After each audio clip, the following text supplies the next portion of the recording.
ayolingiz sizga turmush o'rtoq bo'lib kelgan paytda, bu kelinlik paytini eslang, qanaqa chiroyli edi. Qanaqa sarvqomat edi. Siz ko'rayotgan o'sha sarvqomatlardan ham sarvqomat edi.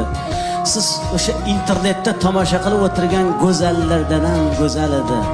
Sizni bolalaringizni tug'aman deb, sizni zurriyotlaringizni dunyoga keltiraman deb to'lg'oq azobiga chidab, tishini tishiga qo'ygan paytda tishlari sinib tushdi. Kechalari yarim tunda uyg'onib, bolangizga alla aytganda ko'zlari qizarib, bedorlikdan, uyqusizlikdan ko'zlarini nurini yo'qotdi. Ko'zlari xiralashdi.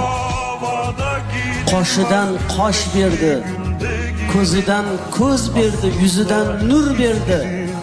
Yuzlariga ajin tushdi. Siz ayolingizni qanchalik go'zal ekanligini ko'rmoqchi bo'lsangiz, farzandlaringizga qarang.